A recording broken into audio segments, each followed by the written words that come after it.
Everyone, this is Dr. Syed Haider, and we are here for another live stream. It's December 4th, 2024, episode 99. Wow. No idea we've been doing it for that long. All right, so we have some saved questions over the course of the week. I'm just going to try to summarize them real quick before we jump in. So the first question from Sandy is asking about long COVID and people who hadn't had the shot, kind of an update on how well people do, and just trying to raise awareness that people who didn't get the shot also get long COVID, which is an important point to make. Next question is from Andrea, talking about Anna Mihalcia's books. I interviewed her and wasn't super impressed, but we can talk about that, what my impressions were.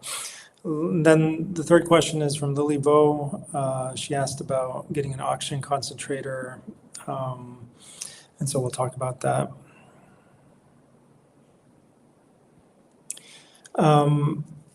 Andrea Ball asks about rife frequencies and just preview. I don't really know that much about it, but it seems promising. Judy Moore asks about thalamic tremors after the booster shot. And Andrew Ball again asks, have you had any success with reversing tremors? And Chris Lumley asks about using oxygen concentrators when you don't have breathing issues for the stem cell benefits. And Tamissa Matthewson says the reason for muscle wasting, she's asking about what the reason is for muscle wasting, muscle loss, twitching, tremors, chronic fatigue, and POTS. So if anyone has any questions during the live stream, just jump in, drop them in the chat, and I'll get to them when I see them.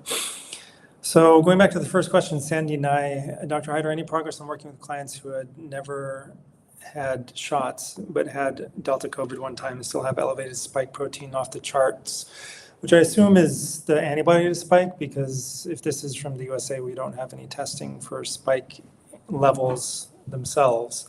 So we have an indirect test for the spike antibody. And in Germany, apparently they do have testing, direct testing for spike. Perhaps they have it in some other countries, but I don't think we have it in the US yet. Over 3 years later, over 3,300, and have taken lots of supplements and done various protocols.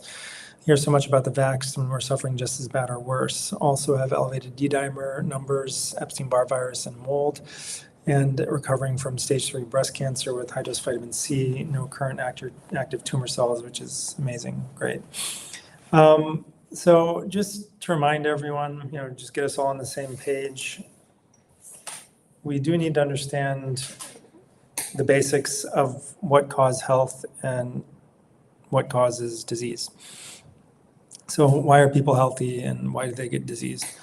So we have a body that is not just like a machine that needs like a mechanic to fix it. The body heals itself. It's self-repairing. And the more we learn about it, the more we realize that really any tissue can heal. The ones that are hardest to heal and that heal slowest are the ones that don't have active blood supply. And yet there is nearby blood. And if you can stimulate enough blood flow to the nearby area, just within millimeters of that tissue that doesn't have actual perfusion of blood vessels into it, you can usually get that tissue to heal too. The hardest tissues to heal would be like joint tissues, cartilage, and teeth. So, but it's still possible, and people have had success with actually reversing cavities and healing joint tissues. Now, why does chronic disease develop, right? So acute illness is common and understandable. You get damaged by something, you get attacked by a virus, or you get a cut or something. So this is an acute injury, acute insult, and then normally your body heals from it, right? So why would something become chronic? Why would a chronic disease develop? So it's basically when the acute situation becomes chronic, and the way that happens is by the insult becoming chronic. You keep having an ongoing insult, right? There's an ongoing attack. Now, attacks are a little bit complicated because you can be attacked by something outside of yourself, invading you. And then you can also be attacked by your own immune system. And the immune system, it hasn't gone crazy. It's not stupid. It's not attacking you for no good reason. It's trying to attack what is attacking you. And yet the playground, the battlefield of these attacks are your own body, right? So the immune system can't take the fight somewhere else. The fight is in you. And so the immune system is fighting, and it's kind of like a country. Imagine your body is a country, and you have been infiltrated by enemy forces, right? Spies and whatnot, right? And now your armed forces, your spy agencies, whatever, are trying to root out those invaders from within their own country. So there's going to be discord, and there's going to be strife, and there's going to be destruction within the country, right? Because you are fighting a battle on your own home turf, right?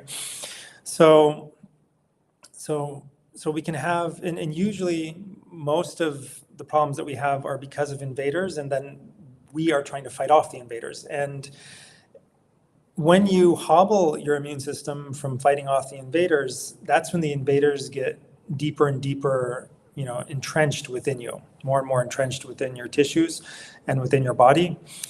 And those things can be toxins that you're exposed to in the environment, or toxins that you make inside your own body through regular metabolism that you would normally get rid of.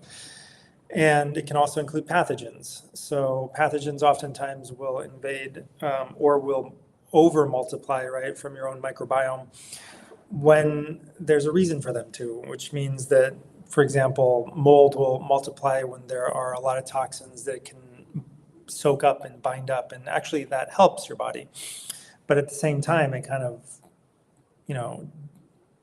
it's kind of detrimental as well, because having an overgrowth of mold interferes with the proper functioning of tissues, but it interferes less than if it hadn't overgrown and if those toxins were just released and floating around. Another key, way that our bodies protect us from toxins when the body can't, when there's too many and it's too weak to actually expel them completely, is by sequestering them not just in mold, but in fat cells. So that's one of the reasons we get fat. So the causes of chronic disease are going to be pathogens and toxins, and then a lack of nutrients as well to help fight them off. So there's a weakness of energy production due to a lack of nutrients because you've been struggling for so long, right? And you're just not getting the proper nutrition that you need, including sunlight and, love and, different kinds of nutrients, not just physical nutrients, but including physical nutrients. And then at a higher level,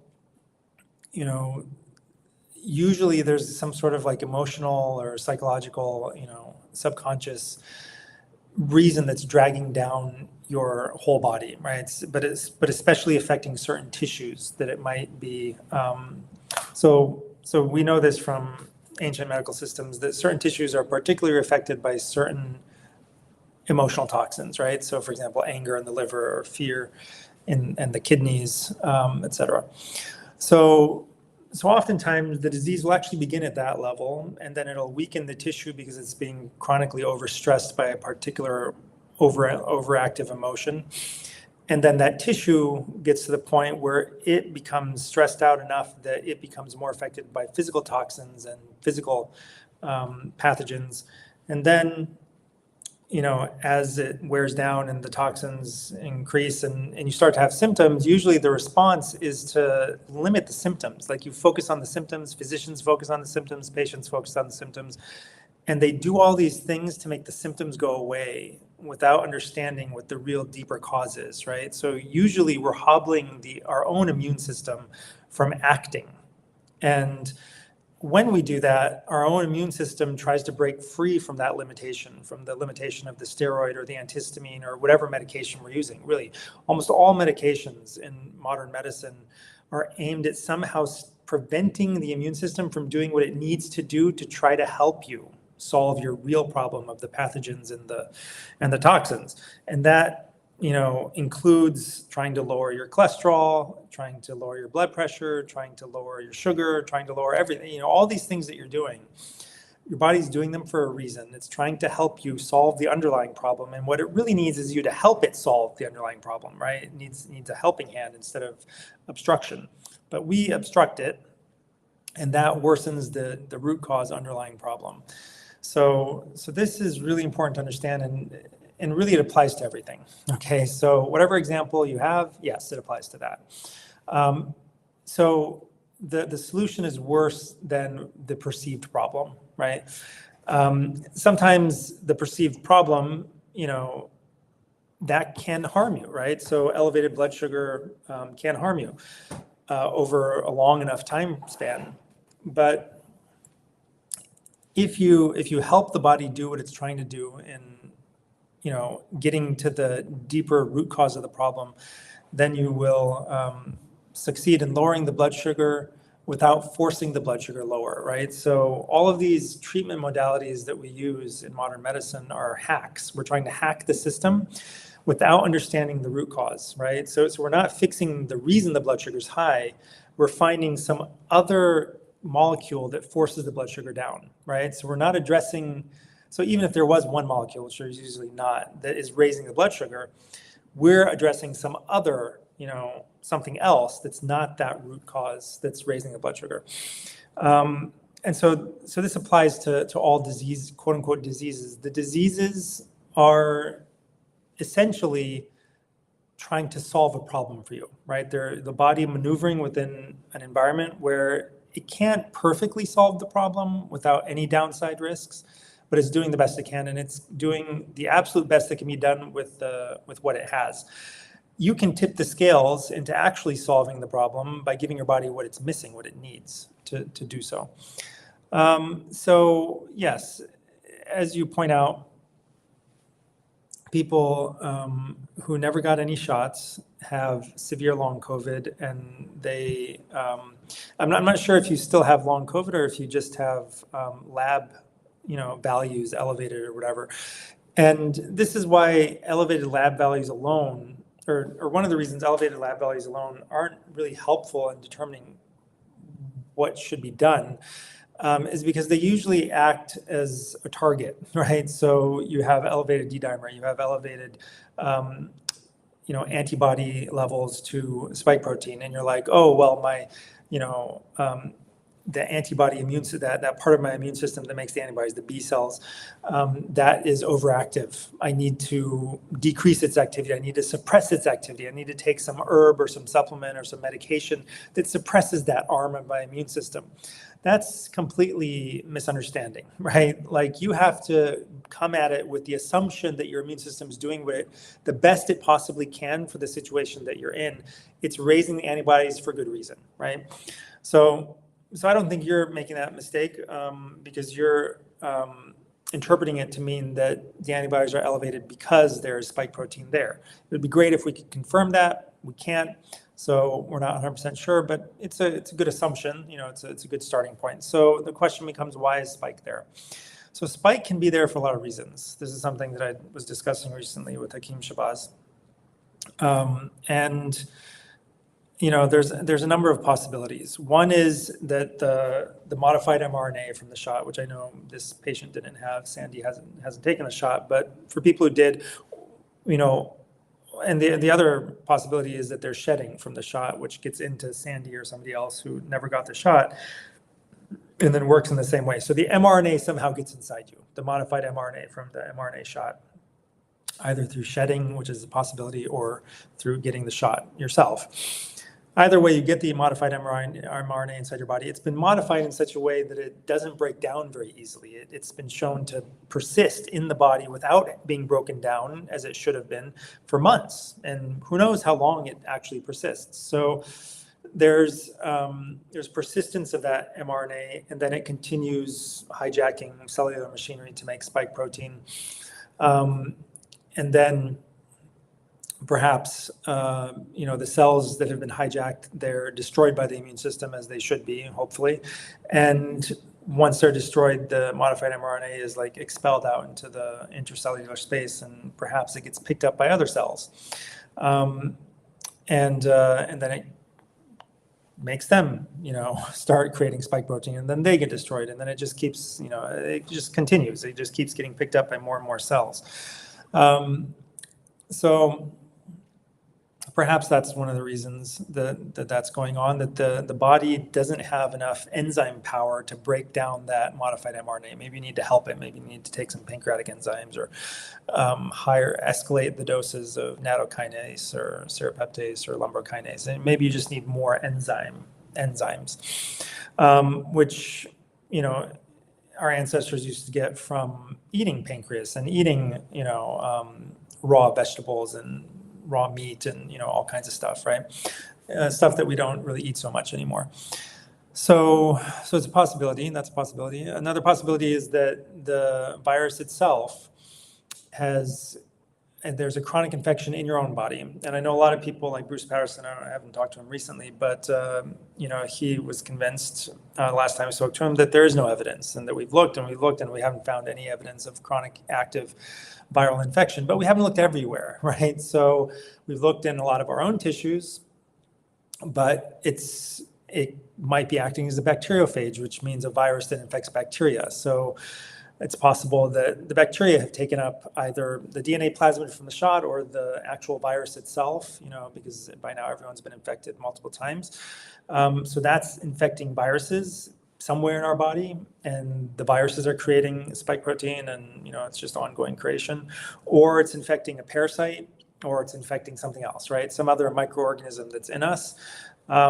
So it's possible that one of the mechanisms of ivermectin is its anti-parasitic, antiviral effect, killing off the host of the virus that is multiplying inside of us.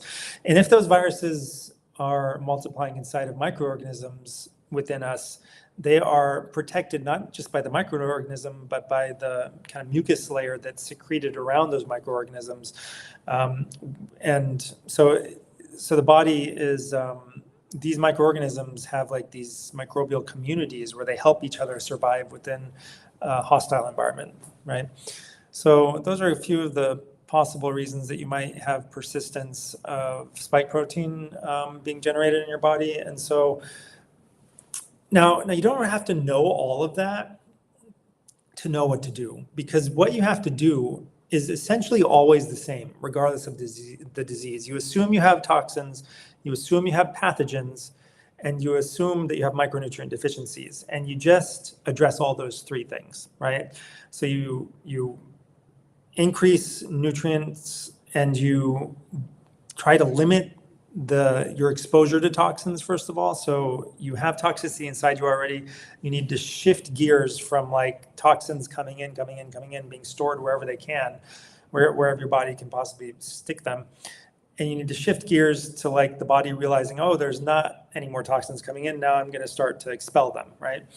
So in order to shift gears, you have to stop the entry of more toxins. So one of the biggest ways to do that is to solve leaky gut. You have to get the gut to stop leaking. And a big part of that is what you eat. So even though some foods are very healthy for somebody who doesn't have leaky gut, they can trigger leaky gut, and they have to be eliminated. So grains of all kinds, not just bread, but rice and oatmeal and all the grains, eliminate. Sugars, eliminate. Carbs, eliminate. Soy products, eliminate. Eggs, eliminate. Nuts and seeds, eliminate. What else? Milk products, all milk products, eliminate. You might be able to get by with butter or ghee, clarified butter, and maybe one raw egg a day might be okay and that seems to be okay for most people, but cooked eggs, no. So when you cook something that's immunological kind of imprint changes, and most people will react. And in order to solve the leaky gut, you got to go on this elimination diet. It's essentially an autoimmune paleo diet. Also eliminate. Some people may need to eliminate lectins. Definitely most people should be eliminating the nightshades. So you eliminate these food groups, which I know it's a lot, but thankfully you can still eat, a lot of other things. So you get rid of those, and your gut stops becoming inflamed, and you stop absorbing toxins from your gut. And then you take toxin binders, right, like chlorella, maybe activated charcoal, maybe zeolite, maybe others. But you've got to make sure that what you're using itself wasn't a toxin sink to begin with in the environment, right? So if it absorbs toxins, how do you know it wasn't absorbing toxins in the environment that you harvested it from? So you got to be careful, make sure that it's not full of toxins to begin with already, right? So that's important. That's an important part of sourcing mushrooms. You got to be sure that the mushrooms are really clean. So Paul Stamets is an expert on mushrooms. He has a mushroom company called Host Defense. So make sure that the toxin binder doesn't already have toxins in it when you start to take it. And then you have various herbs, like turmeric and ashwagandha and triphala that have multiple effects. They have, supportive effects for different organs, and they have antimicrobial effects. So you want to kill pathogens. So you're trying to kill pathogens, you're trying to bind toxins, you're trying to support the organs of elimination that get toxins out of your body. And if you do all of it, right, you're going to address all the different things you need to address. So you're going to be addressing toxins and pathogens and micronutrients. So you're going to be taking very nutritious, foods and supplements while you're doing that.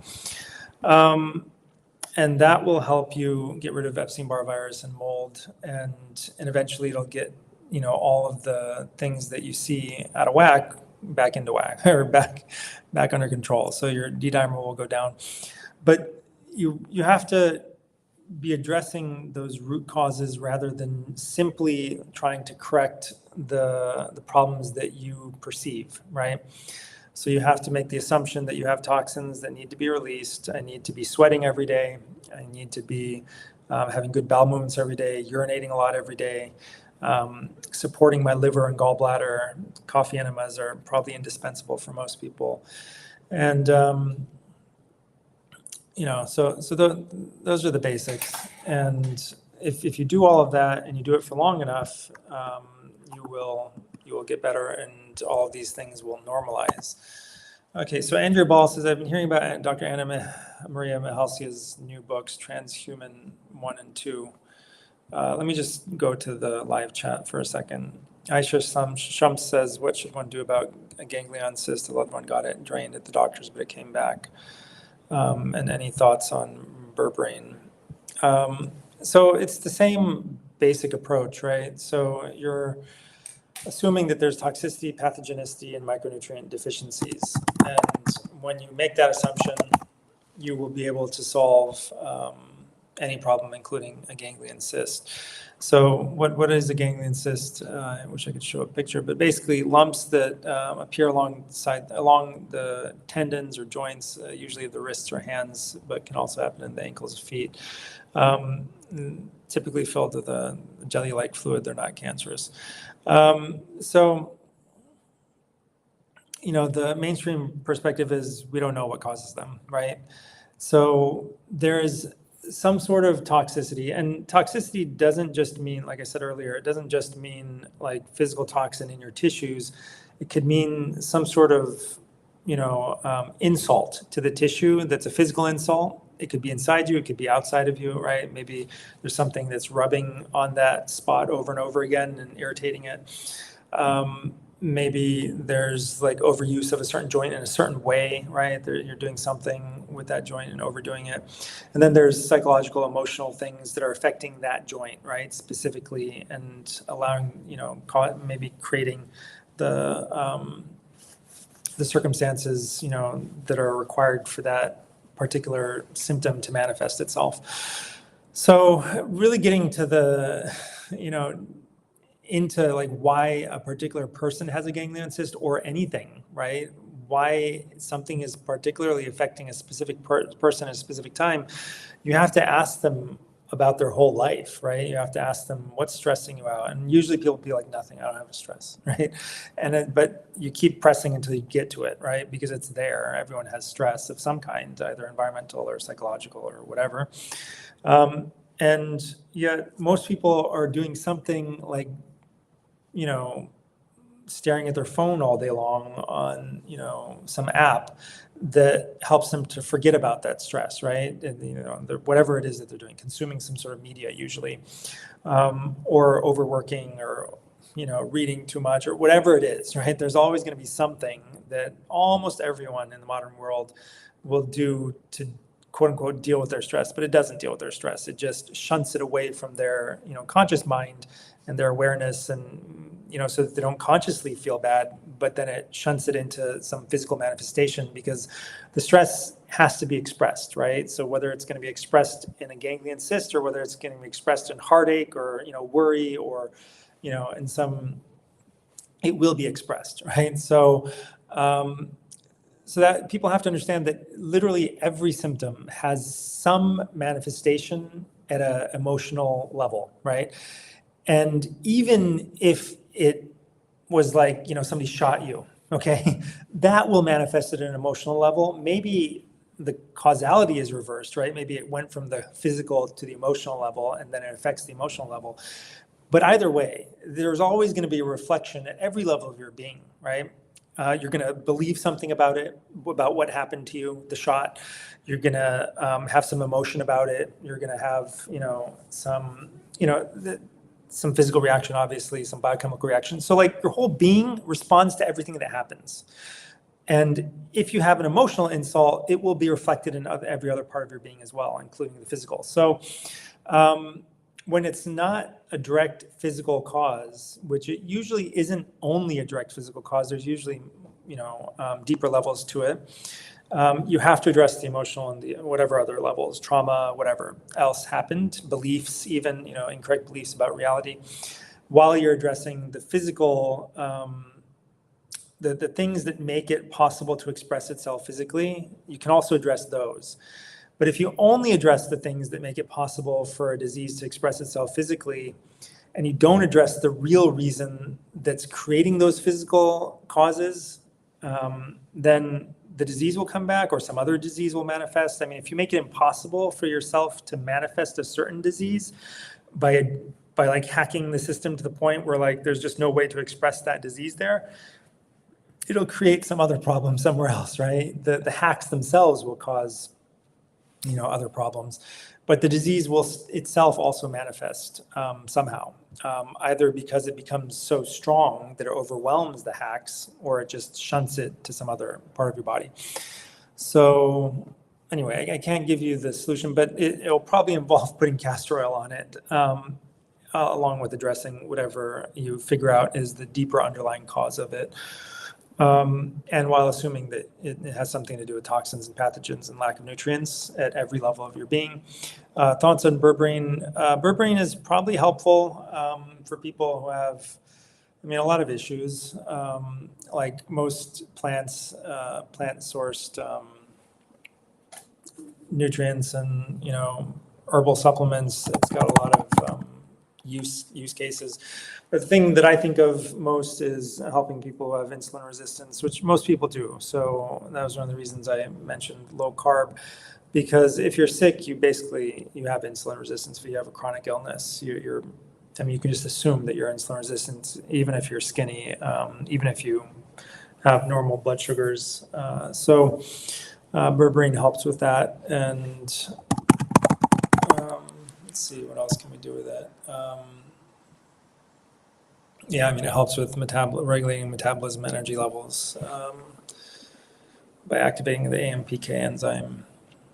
So I think it's useful. It can help with inflammation, can help with pathogen, excess pathogens, and help with the microbiome. So it does a lot of stuff. And then it can help regulating gut hormones. So there's a lot of benefits. That the important thing is you have to realize that there's like thousands of things you could do, and you can't do them all, right? So you have to focus on what's most important. And if you're really having a lot of trouble getting insulin resistance under control, then oftentimes berberine will be part of your protocol. But usually you can get it under control in other ways, and we don't always need to use berberine. So you really need to talk to somebody who can evaluate your specific situation. Like, we can't just say like everyone should be taking berberine, everyone who has this problem should take berberine. Like that's not actually true, and it may interfere with fixing some problems. Ali Zaidi says, do you think autism or anorexia can be cured? I think everything can be cured. There's nothing that can't be cured. And I do think that most people actually believe that, right? Like, why else would pharmaceutical companies even exist if that wasn't an innate human belief, right? Why do they work on all kinds of problems? They're working on autism, they're working on anorexia, they're working on all of these, right? They think that it's solvable. They don't usually end up solving it because their incentives are completely off. But if you have the right incentive, if you're being paid by somebody to help solve their problem, rather than being paid by an insurance company, middleman, and being part of this like giant modern pharmaceutical state where the incentive is to make you a customer for life, and there's like a disconnect between the person who's offering the cure, which is the pharmaceutical company, not the doctor, like the source of the cure, and the patient, like they're disconnected. And if you don't get better, you can blame the doctor, like they didn't choose the right drug, they didn't choose the right combination. You don't blame the system itself, which is like the pharma system. The pharma approach is what you really should be blaming. So anyway, if there's direct accountability to one person, and people have a certain amount of patience, right? Like they might be able to put up with one person for 6 or 12 or 24 months, right? But eventually, if they're not getting better, they're going to go to somebody else, right? And try to get better with them. So when there's this direct relationship with somebody who who can inspire you with faith that they know what they're talking about, they understand what actually causes disease, which most physicians don't. Like, you can ask them, like, why do I have this problem? And they'll be like, we don't know. No one knows. I mean, like, you're not going to get a solution from somebody who doesn't know what the problem is, right? Like, that's ridiculous. And yet people don't make that obvious connection, which is the connection that you need to make, that if a system doesn't know what the cause is, they're not going to be able to fix it, okay? We're way more complicated than a car. And a mechanic who doesn't know what's wrong with your car is just experimenting on the car, right? And he's just, let's try this, let's try that, let's break it open and see what it is, right? Well, you can't really break yourself open. It's just, we're too complicated for that. All the testing that's available, usually, right, will not tell you the cause, right? The mainstream physician will do every test in the book on the planet that's available and come back to you and be like, I don't know why you're sick. I don't really know why you have high blood pressure, right? It's some mixture of environment and, stress and genetics and blah, blah, blah, right? That's their answer. It's multifactorial. And yet they don't address those factors, right? They even whatever little that they're able to tell you, they don't have a solution for that, for even that. They're not like, okay, we'll do this and do that and do that, and then your high blood pressure will go away. They'll just be like, oh yeah, eat less salt. I mean, and usually their ideas for what's causing it are completely off. Like, salt doesn't really cause high blood pressure for the vast majority of people at all. It barely contributes to blood pressure at all. For most people within, obviously normal salt ranges, your body has to have salt in it. Otherwise, you would die. So salt is necessary for life. So everyone has to have some salt, obviously. So autism, anorexia, yeah. I mean, I don't even think these are, autism isn't super easy to fix, but the reason it's not super easy to fix is because it's hard to get the person to do what they need to do to fix themselves. But if you can get the person to do what they need to do, if they're willing to do what they need to do, then you can reverse it. So, I mean, it's easier if you're younger, if you get started early on. It's certainly easier than if you've been in that situation for a long time, and the same for anorexia. So it's the same thing, right? There are toxins, pathogens, and lack of nutrients. These are the only things that cause any disease. And so if you address those things deeply enough, you will solve the problem if you're patient enough, right? So it doesn't always happen right away, but we have experience with people with autism, and it is reversible. So, and there are stories, right? That's the other thing, that if, like other people, there are many case reports on people who had autism and every disease really under the sun, and then they didn't have it, right? They had the clear diagnostic criteria. They were clearly diagnosed with it. They definitely had it, and then they stopped having it, right? So if it can happen for them, it can happen for you. It can happen for anyone. When I pee, my urine burns really bad, and it feels like it doesn't want to come out. I'm currently suffering from Peyronie's disease. I've been checked, and I don't have a UTI. What do I take? Yeah, so you're going to need, again, something that's specific to you. I'm not going to be able to tell you exactly what to do, but it's going to include some sort of enzymatic therapy to break down scar tissue, right? I mean, that's basically what you're going to need. So it's Peyronie's disease is where you have a fibrous scar tissue forming in the tissues under the skin of the penis. So part of the solution will be enzymatic therapy, enzymes to help break up the scar tissue, and probably a topical treatment as well, and using DMSO and other treatments to get the active constituents into the tissues. And then you have to assume that there's toxins and pathogens and nutrient deficiencies and some sort of trauma / emotional key that's linked to this. So it's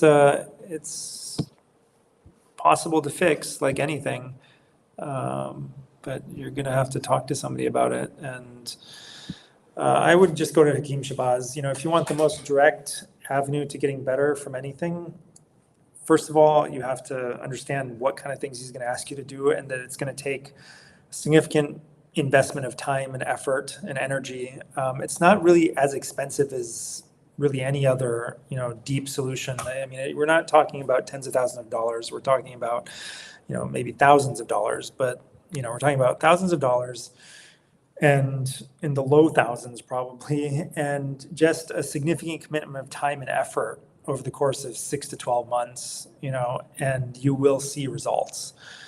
So if you commit, right, and if you're willing to do the emotional stuff that's going to come up that he's going to ask you to do, your problem will go away, or it will get like 95% better, right? And it's like the last 5 to 10% is like, can sometimes take much longer, but most of your problem is usually gone within months if you really commit and you're willing to do things that you don't want to do, right? So this is a good point. I've written about this before. Like, there's this concept of like bitter medicine, right?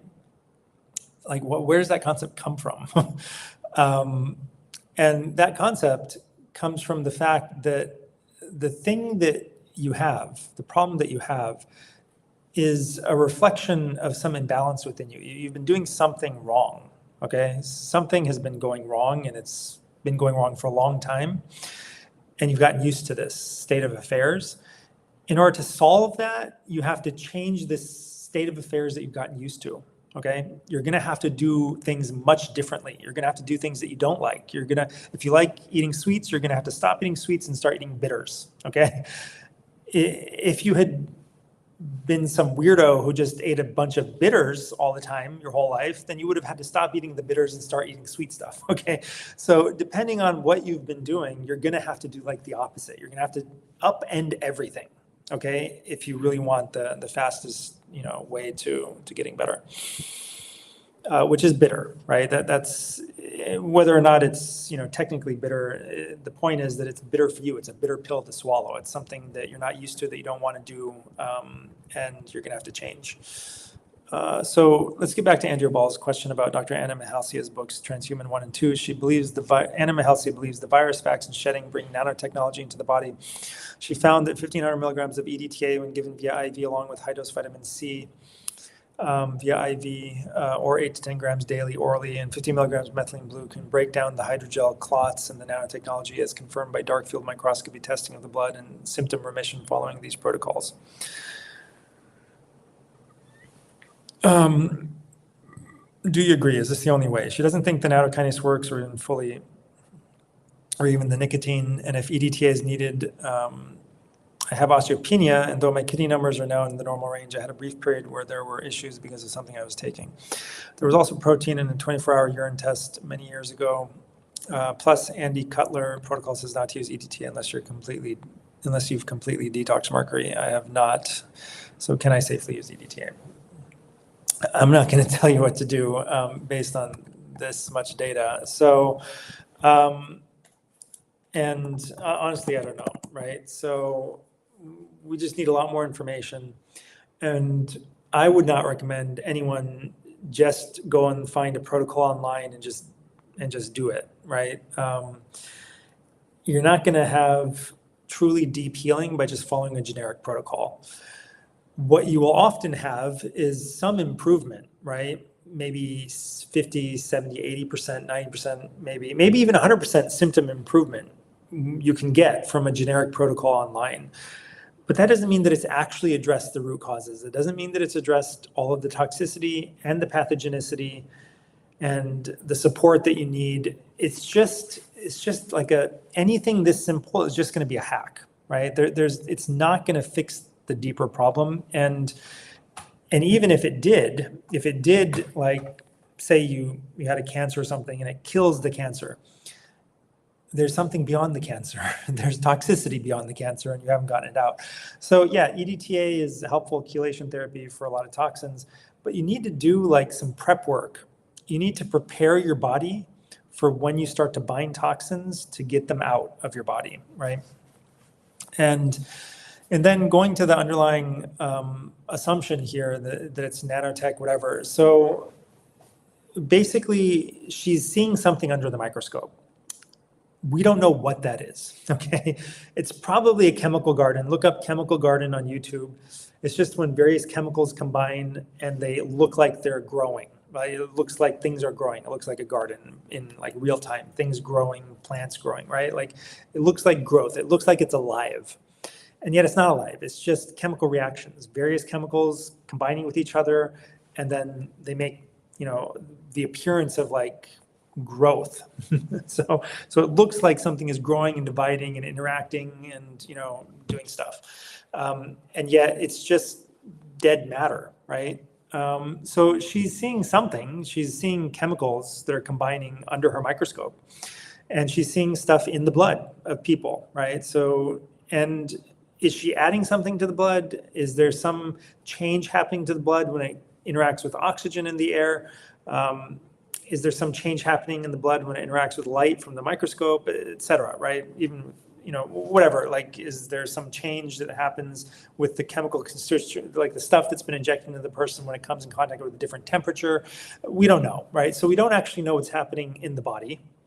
We know what's happening. We know what we can see under her microscope. That's it. What does it mean, right? She's jumping to conclusions. She's saying that this is nanotechnology. It's obviously nanotechnology, right? Look at it, growing, flashing lights, blah, blah, blah, right? So I don't know what she's seeing. She's saying that she's reading MAC addresses, right? Whatever that means. Like there's some sort of like broadcasting signal.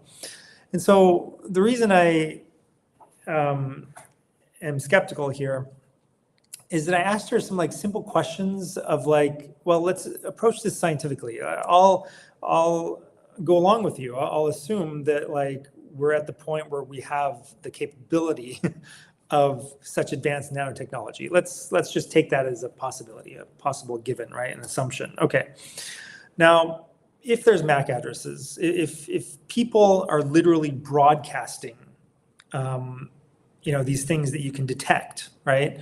These wireless signals, right? They're phoning home, like back to home base. They're sending wireless signals out from, or the vials are broadcasting, some sort of wireless signal, either the vial or when it gets in your body's broadcasting a signal. Okay, let's try to control the environment and actually determine if that's actually happening, right? So, we're in a modern environment. If you turn on your like the Wi-Fi on your phone and start looking for Wi-Fi connections, if you're in a big city, you'll find like hundreds, if not thousands of people nearby who are broadcasting signals that your phone can pick up, right? So we have to ensure that there's nothing in the environment, right, that is broadcasting this unknown signal, and that it's actually the person. So how would you do that? You would put the person in a Faraday cage, which means you surround them with like metal cage. And it's like even chicken wire, I think, would work, right? It's not that hard. You can, put somebody in a giant, anyway, you can do this at home. It's something you can build yourself. My kids could build it. So you get chicken wire, you get whatever, right? And you create a Faraday cage around a person, put them inside, and then test from within inside that cage. Are they still quote unquote broadcasting a MAC address? And she's like, oh, scoffing that like, oh, you just don't believe me. And then she like goes on the offensive and she's like attacking me for like not believing her, or like being a whatever, chaos agent, or some, making like, oh, you're just trying to like throw shade on, everything that we're doing. But it's like, well, you haven't run any properly controlled experiments, right? Like, all right, so what are you doing here? You're just, and so that was just like an easily testable hypothesis. I didn't go into all the details of how we could like properly control everything that she's doing, but that was just like one obvious thing that you could do that wouldn't even be that hard, to prove that the human being, I mean, this is, and just like, that's a pretty outlandish claim that there's like a wireless network that's been built inside somebody from nanotechnology that's now broadcasting their vital signs back to like the, the CIA or whoever, right? The DOD. Okay, I mean, fine. If I'll go along with you, but have you actually proven it? No, you haven't proven it. You haven't even come close to proving it, and it wouldn't even be that hard to prove it, right? So the fact that they don't want to do that test, it either means they've done it and they saw that it doesn't exist, or they themselves are the chaos agent. I don't know, or they're so, usually the more likely thing is that you start making money from people, supporting your blog and whatever, and supporting you.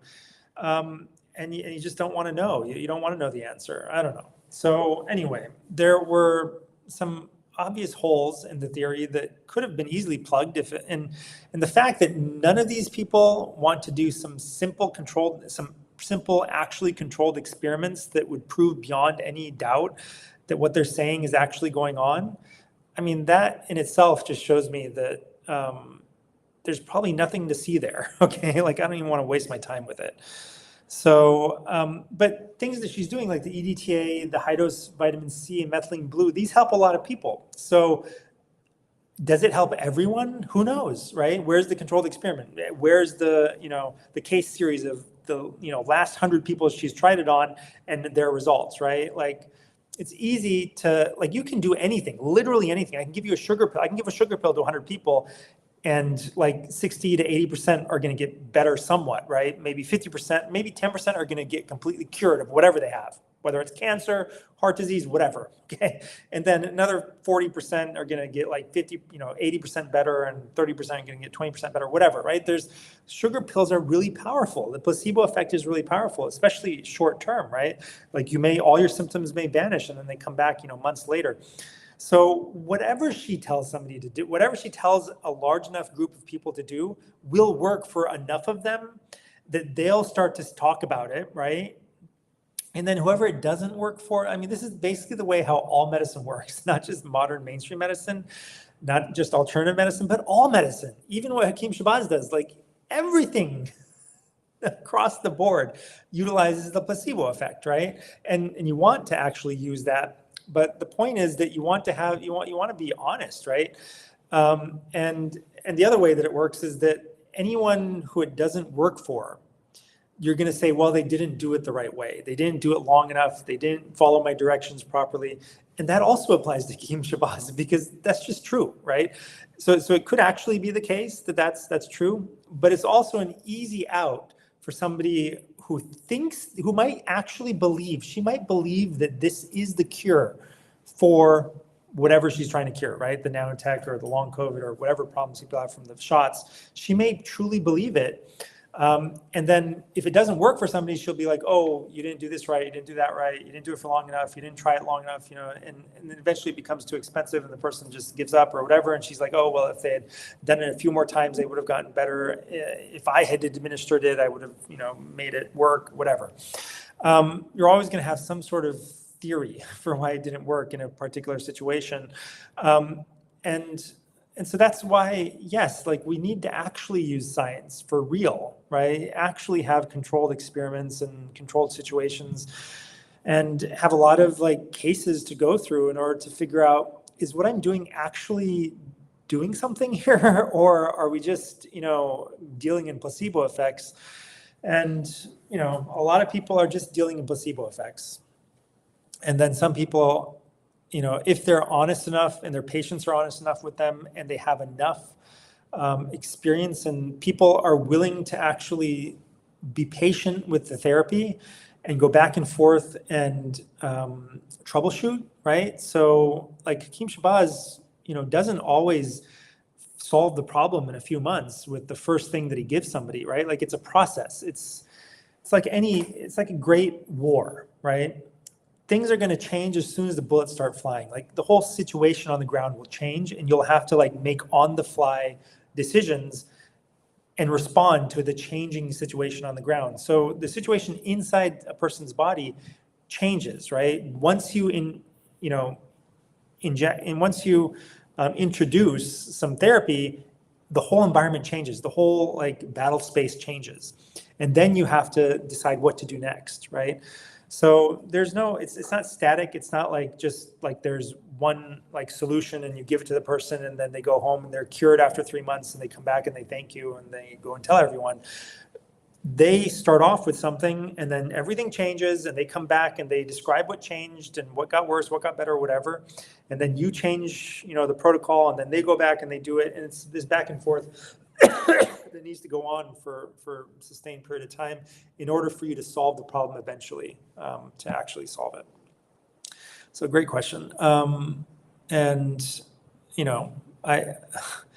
I did my best talking to Anna Mahalcia and just didn't seem like, it didn't seem like she was willing to really engage honestly. That was my impression.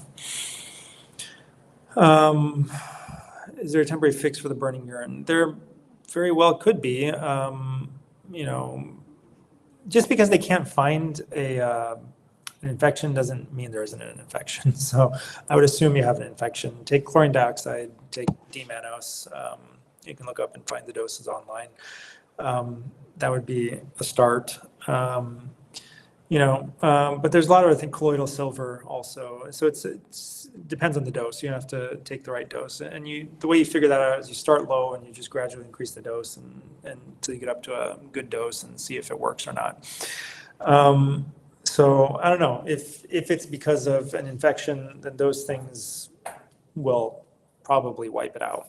But that's not like the be all and end all of the treatment. You're going to have to deal with biofilms, probably take like a pancreatic supplement and other enzyme supplements to deal with biofilms. And really you need to do the AIP diet, right? That itself might solve the burning.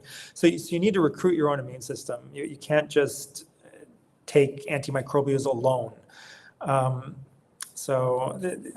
Really like any like simplistic like approach, it might help with some of your symptoms, but it may leave you worse off than you were before you even did that approach, right? Because it's just a hack.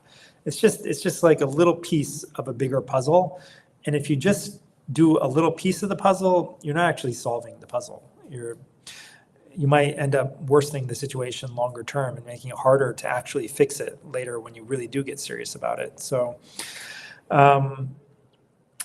you need to definitely strengthen the kidney, urinary bladder system as a whole. Probably need adrenal gland and kidney and, those things as supplements. So I'm talking about organs themselves. But you need a lot of other, you need a proper like diagnosis and workup and a proper treatment plan that figures out what it is, because I'm just like riffing off the top of my head. I actually don't know what's actually wrong with you until you do a lot. Yeah, you're keto. Okay. Keto is great, but what are the details, right? So you got to be AIP, and you got to get rid of everything that could be triggering an immune reaction. So Alicia Shum says, sometimes women are more comfortable speaking with female doctors, and Hakeem's. Absolutely, yeah. So I don't know any, unfortunately. I just know the male.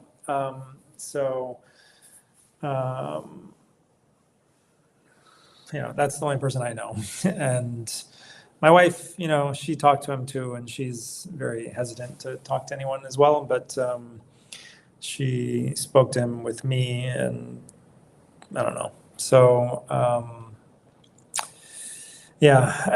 so it's kind of like you have to find somebody who can solve your problem. And even if it's embarrassing, you just owe it to yourself to get your problem solved. If it's going to be embarrassing, you just get embarrassed, and you go ahead and do it anyway.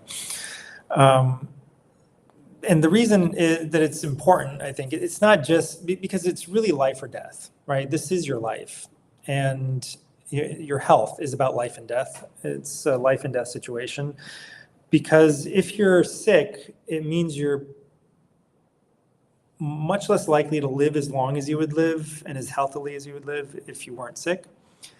And it's not just the health span, not just the lifespan, but also the health span. Like, how much of your life are you going to be able to be effective and do things to help other people and yourself, and not have to be taken care of by other people? So that is determined by whether you are truly healthy or not. So these are life and death matters. So when something is a matter of life and death, embarrassment doesn't really matter as much. So that's what I would say. And the other reason is that it's not just a matter of like physical life and death. It's like more emotional, spiritual as well, right? So all of these illnesses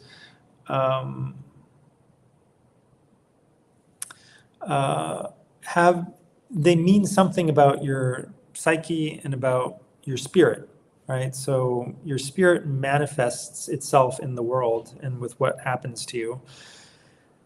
So people who believe in God, I would argue that what you must believe is that there's a reason that we're here. And the reason that we're here is something like, God wants you to perfect yourself so that you get closer to Him, right?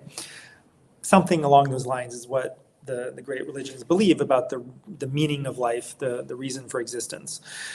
And if that's the reason for existence, and if you assume that there's this all-powerful being who created everything and who continues to create everything that we see around us, and everything is under His control, then it would stand to reason that everything that happens to you happens for a reason, and it happens for that reason. Okay, it happens to draw you nearer to God.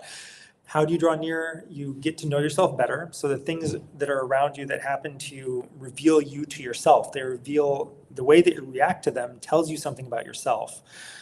And that shows you what's wrong with you, right? So you see your own faults, and then you can fix them.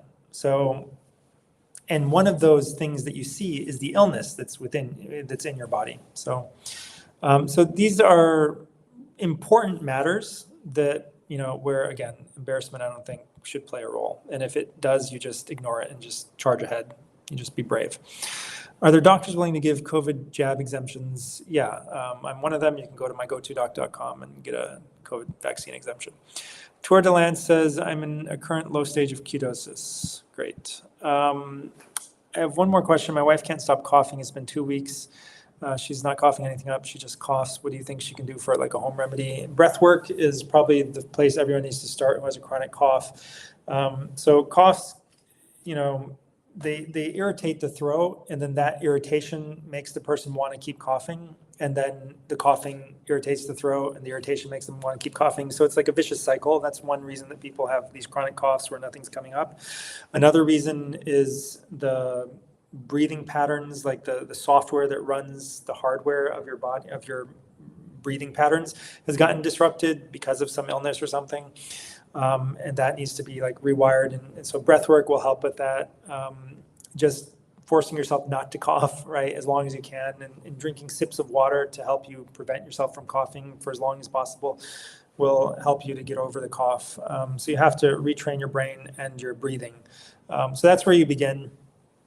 And I mean, obviously, I don't know the rest of the details. I mean, maybe she does have something. Oftentimes, these coughs will continue after an acute illness for a period of weeks or months, and then they just go away. They just resolve on their own.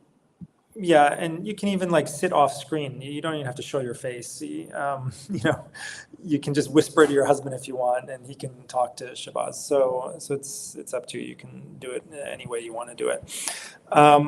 Yeah. All right. So let's go back to the things that we were talking about before. So Lily Vo said, I called your office about getting an oxygen concentrator. They don't have the price. So basically, a 5 liter per minute oxygen concentrator is going to run you about $600. That's just like the standard price. And 10 liter per minute oxygen concentrator is going to run you like $1,000 to $1,200, somewhere in that range, depending on the quality of the oxygen concentrator. So 500 to 600 for 5 liters a minute, 1,000 to 1,200, you know, is the usual price for 10 liters per minute. So obviously 10 liter per minute, you know, is going to be more useful for somebody than 5 liters per minute if they need more oxygen than 5 liters a minute. So you can buy these things, you can rent them, you can put them on a credit card. I mean, there's a lot of different ways you can do it, obviously. But it's something that somebody could have on hand for a number of different reasons. And we're the only people that I know of who offer this service of prescribing them. So we write the prescription, send it to whoever you want, wherever you want to get it. You can get it. You can check your local medical supply store. You can call them up, ask them what the pricing is for oxygen concentrators. You know, there's different kinds. There's portable ones. There's less portable ones. I mean, all of them are somewhat portable, but you know, some of them will have some of them you have to plug in and you can wheel them around, and other ones might have a battery that lasts for X period of time. You could take them on a plane. So you can get local pricing. You can Google oxygen concentrator and find there's a bunch of drop shippers all over the country that have websites, and they'll give you pricing. Usually you have to call them or log in or something to get the actual price for some reason, but some of them display the prices. So we don't really care where you get the oxygen concentrator from. It's up to you. We just write the prescription. We're going to make the determination that you're eligible for it, and then write the prescription and give you some warnings about how it should be used.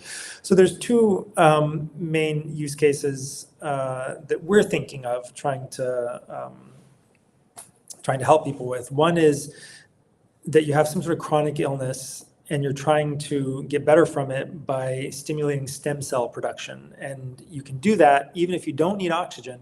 You can breathe pure oxygen for an hour a day for a few months. And a lot of studies have been done on neurodegenerative diseases, all kinds of diseases, Alzheimer's, Parkinson's, all kinds of diseases, gut diseases. It doesn't really matter what the disease is, but the oxygen stimulates the production of stem cells in the bone marrow. The stem cells enter the bloodstream, they go to the damaged tissues, and they just heal them. So this doesn't necessarily solve the entire problem, right? Because there's, again, like I said, there's always going to be toxicity, pathogenicity, and nutrient deficiency, but it can help to strengthen your body to help fight off the toxicity and the pathogenicity. So, and then, the other thing that I would recommend is address the, psychological and the other stuff that is manifesting as that disease at the same time as stimulating stem cells. So that's one, way, that people are using to solve vaccine injuries of any kind, including autism, whatever, any disease really, any chronic disease. They want to stimulate stem cells on the cheap at home with an oxygen concentrator. So it's basically the same thing as hyperbaric oxygen therapy. So in hyperbaric oxygen therapy, you get pure oxygen. You're breathing in pure oxygen. They fill up a balloon with pure oxygen that you breathe while you're sitting there, and they keep bleeding in pure oxygen. But they also raise the pressure around you. So the pressure of the air goes up. So it's, doubly helpful. Not only are you breathing pure oxygen, but it's being pushed deeper into your tissues. And so that's helpful, but it's also expensive and it's inconvenient. You have to sit inside a giant bubble. So you're getting 80, 90% of the benefits of that without having to do that, just by putting an oxygen mask on you. And I could sit here with an oxygen mask and type on my computer, do my work, whatever. I could do it at work, I could do it at home, I could do it watching TV, you can do it anytime. It's easy to do. You don't have to, you can take it with you wherever you want to go, and you can do it there. And that's not the case with hyperbaric oxygen therapy. So you might have to do it a little bit longer to get the same amount of benefit, since you're not raising the pressure, but the convenience factor is so much higher. The other reason is for preppers who want to be prepared for a situation where they might need to be hospitalized because they're not able to get enough oxygen. But they don't want to be hospitalized because they're afraid of hospitals, and they're afraid of what's going to be done to them while they're asleep, against their will, whatever. And they want to be more prepared to be able to treat things at home that they would otherwise be unable to treat without access to oxygen. So oxygen concentrators take room oxygen and concentrate it into the mask, so you breathe pure oxygen. And how many liters go in per minute determines the strength of the oxygen concentrator. They have 5 liter per minute, 7.5 liter per minute, 10 liter per minute. I think 10 liter per minute is the strongest one that you can get at home. And so those are the two main use cases we're trying to address. The other one, doesn't really apply to most of our patients. It's somebody who needs chronic oxygen because they have COPD or something. They're going to have a pulmonologist anyway, and they're going to get their prescription from the pulmonologist. My office staff should have known this. They should have known what the general pricing ranges are, but that's what it is. And your ball says, can Rife frequencies help? If so, can you point me towards the right frequencies? Yeah, just get in touch with Rife, right? So the son of the inventor is still around, and he has a clinic. If you actually go to his clinic, he'll let you use the thing for free, the machine, or you go to somebody who has the machine, and they'll help you figure out what the right frequency is. So I don't know what the right frequency is. I think the idea is that there's like a frequency that they'll turn on. Like if they assume you have COVID-19 infection, then they know that like a certain frequency kills COVID, or a certain frequency kills mold or whatever, and they'll turn that frequency on. So yeah, I'm not an expert on right frequencies, but and I don't have any experience with whether it works or not. I think it's probably one of those therapies that I don't know, but the idea behind it seems like it might make some sense. I don't know either that much about it. I'm not a physicist. So everything is frequencies. Can frequencies be used to, destroy things? Sure, maybe. I don't know. Like, does the frequency of a virus stay the same when it's in a test tube versus when it's in like your tissue, versus when, depending on which kind of tissue it's in, like, the structure of the water around it might change the frequency, right? So like, I don't know. I don't even know if the theoretical underpinnings are real, right? So I just don't know enough about the topic. But, if you can try it, I don't think there's anything wrong with trying it to see whether it works. Judy Moore says, I supposedly have thalamic tremors and have had them for 3 years after the booster shot. The tremors are all on the left side of my body. Any thoughts before I go crazy?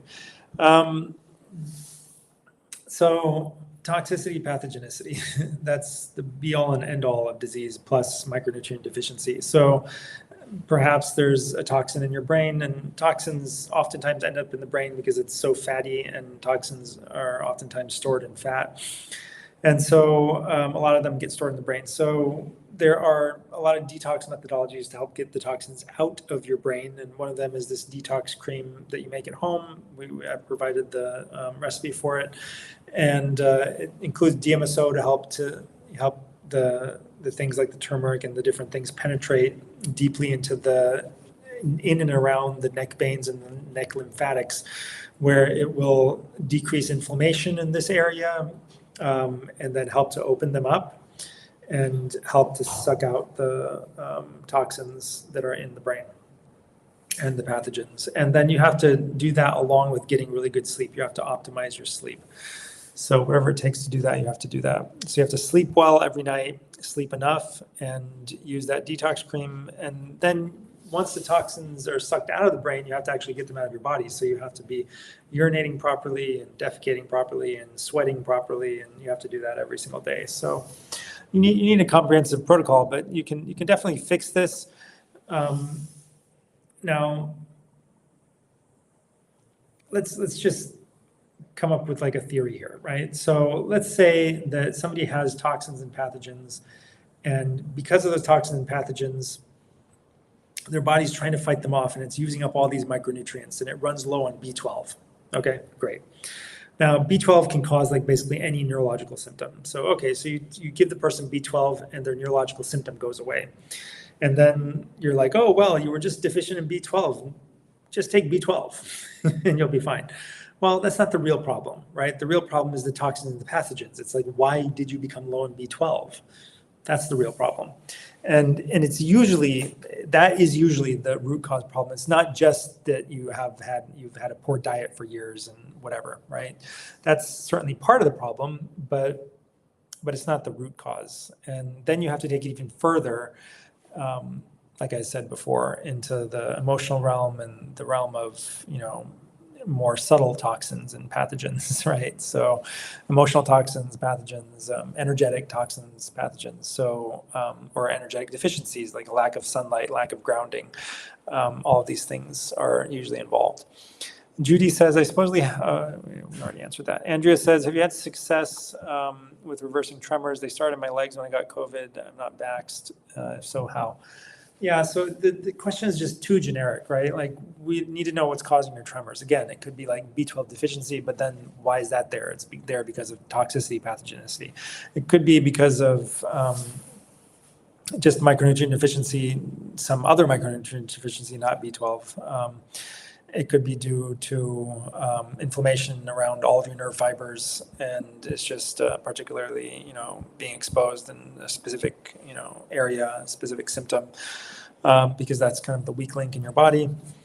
Yeah, so basically you need to detox, and you need to kill pathogens, and you need to supplement nutrients.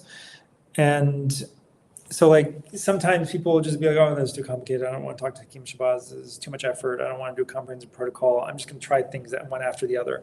And so you'll take ivermectin, and it'll kill COVID, and it'll kill parasites, and it will address some of the pathogenicity that might have been the tip of the iceberg that caused your symptoms to manifest, and then your symptoms go away. But it's just the tip of the iceberg that's kind of been submerged again. The iceberg still exists. So you still have a big problem. You're just not aware of it anymore. It's better to take the awareness and realize that you have much more going on than meets the eye. And that if you don't address this, it will harm you eventually, right? So even if you get rid of the tremors, that big iceberg still exists. You just don't see the surface anymore. And it will eventually pop back up again. You push it under, it's going to pop back up again in the future. And at the same time, the iceberg is just getting bigger and bigger and bigger over time because you're not addressing it.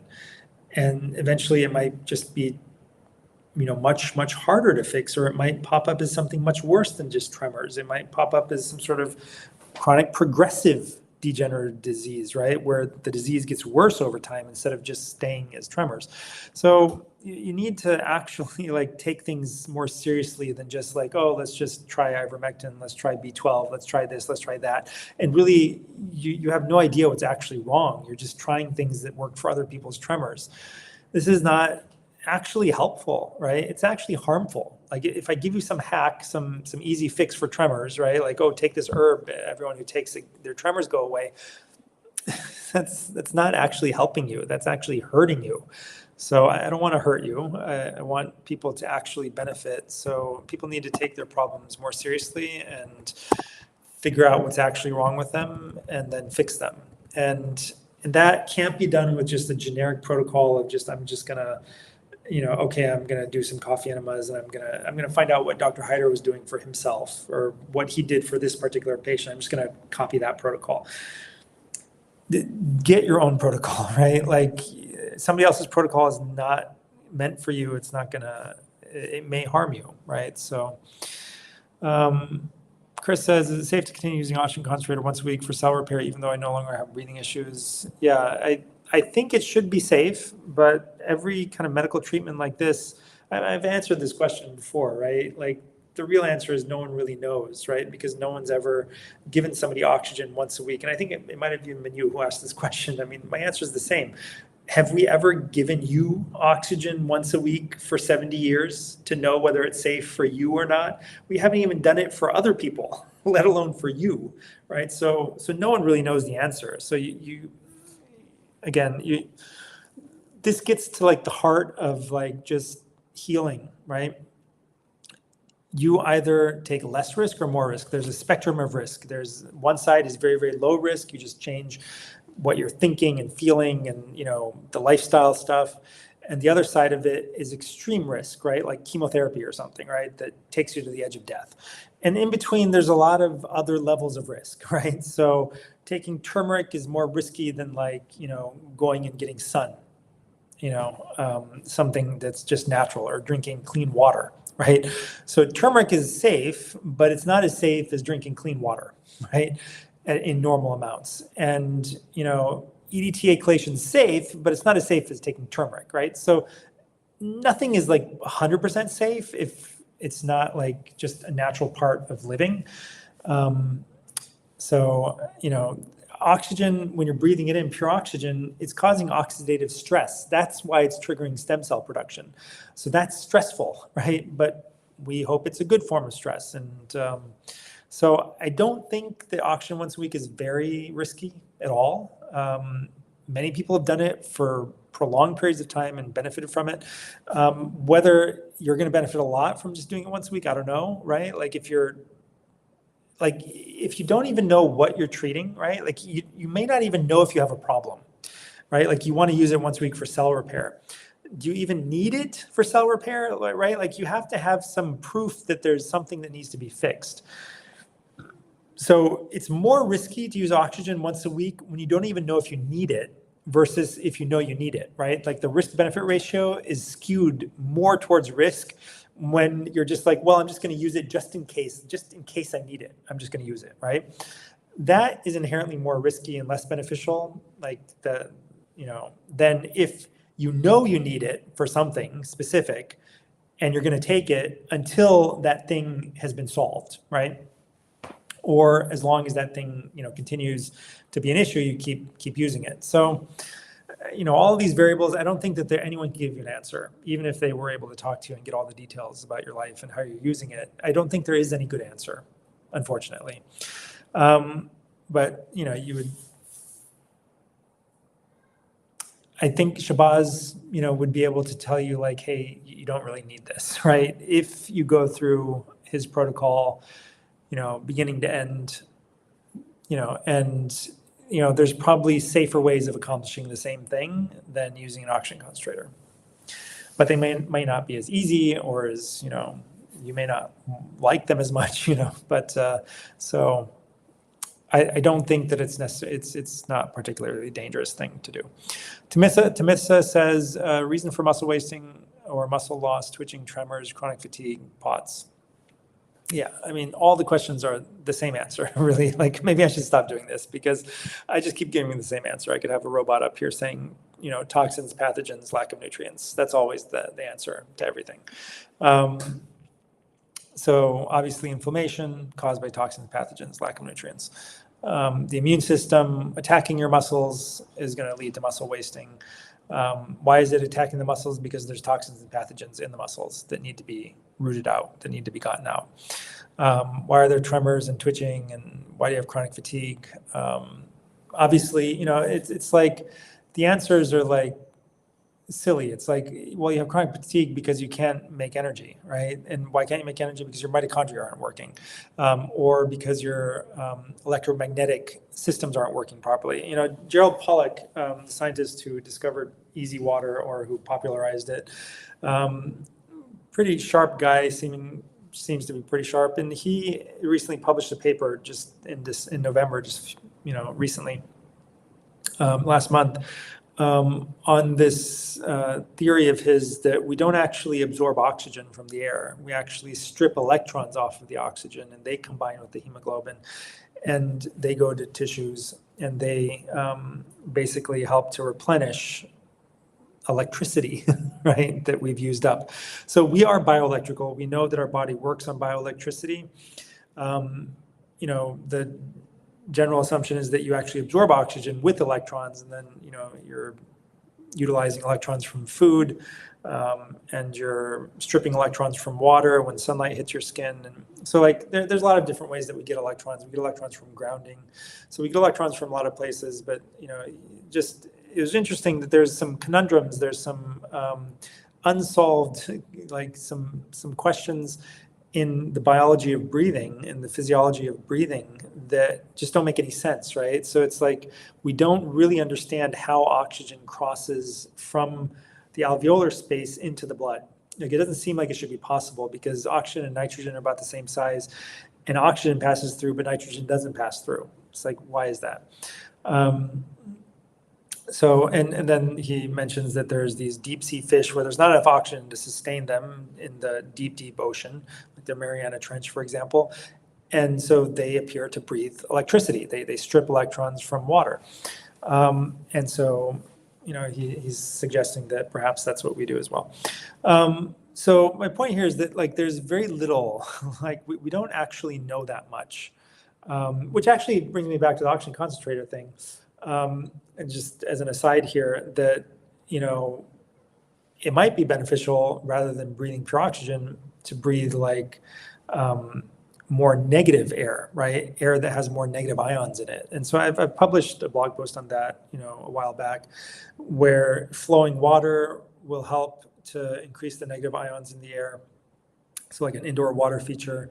You get a lot of them near in rainforests and near waterfalls. Obviously, anywhere where there's turbulent water, it releases negative ions. Plants will release negative ions into the air, and some plants like aloe vera will actually release oxygen at night. Other plants release oxygen during the day, and they soak up oxygen at night. So anyway, you can have one type of plant for when you're awake during the day, and another type for your bedroom. So anyway, they release negative ions. Ferns and other things, they can release negative ions into the air along with flowing water. And there are negative ions. I don't know if they're safe or not. You don't want ozone to be created in the air, because that apparently is damaging to lung tissue. So, anyway, there are some negative ion generators. I just don't know whether they've been third-party tested for safety or whatever, that they're not making ozone. I don't know how well they work. I don't know how many negative ions they make. But this is an idea that, I kind of put two and two together. So the safest way probably to get negative ions into your body is to just absorb electrons from the earth. So grounding, and you stick a metal rod into the earth itself, and then run the wire into your window and plug it into your bed sheet. So you get a grounding bed sheet and have it connected to the earth itself, the physical earth, rather than plugging it into the wall. Plugging it into the earth itself is much safer and better to do, because there can be crosstalk in the wires. Even if your ground is properly connected to ground, you may be exposed to some of the electricity in the wires. So it seems that perhaps it's safe, but it's certainly safer to just stick it into the ground itself. So that's the easiest, most proven way to get, you can actually measure your body. Your electrical potential will change when you touch yourself. The voltmeter, it'll go down by 200 millivolts when you ground yourself. When you step on the earth itself, especially moist earth, or when you lie down on a grounded bed sheet, you can actually see that the electrical potential drops. You actually have more negativity in your body. So that's the best way, easiest way, most proven way to do it. And then breathing in, but perhaps there's an added benefit to breathing them in. There must be, otherwise we wouldn't breathe. So trying to increase the negativity in the air seems to be really beneficial. And one night I noticed that I didn't even sleep that long, but I woke up feeling super refreshed. And the only difference was that we had left the door open and it rained all night. And so all these negative ions came in from the rain. All right, so getting back to the main topic of the muscle wasting, muscle loss, twitching, tremors, chronic fatigue. Yeah, so there's a lot of energy systems in the body, and a lot of them run on electricity, and they require sunlight, and they require infrared energy from what you get from sunlight. And people are deficient in a lot of these energy systems, and it's not just about the mitochondria, but and methylene blue will help. Methylene blue is something that boosts the ability of mitochondria to function. And in our experience, some people just have like a night and day awakening on it, like they just feel so much better, and other people it does nothing for them. And for those people, maybe they don't have a mitochondrial problem, or maybe the mitochondrial problem is so bad that the methylene blue doesn't make a difference, or maybe there's something else that we're not understanding about it. But it's helpful sometimes in some cases for some people. And then POTS, postural orthostatic tachycardia syndrome, is most likely just an autonomic nervous system issue that's trying to point us in the right direction of what to treat and what to do. But again, the main assumption everyone needs to make is that they have toxicity, pathogenicity, and micronutrient deficiency. DMSO, yeah, it can be really helpful. People can check out Midwestern Doctor's Substack. He's written a number of articles on DMSO now. Great anti-inflammatory, and works for a lot of different things. Neurological disease, yeah, it helps. So we do use it for this topical detox cream for the head and neck, and one of the ways that it might be working is, so DMSO helps people recover from strokes, or it helps them recover from neurological damage. So helping the body to recover from it is fine, but you also need to remove the ongoing cause of it. So most people will have some ongoing cause, not just a damage that needs to be fixed. So, because if that was the only thing there, then it usually would have already been fixed, right? So the reason it's not already fixed is because there's ongoing chronic damage and inflammation, because there's toxins, pathogens, and micronutrient deficiencies again. All right, everyone, thank you for watching. A bunch of people on X.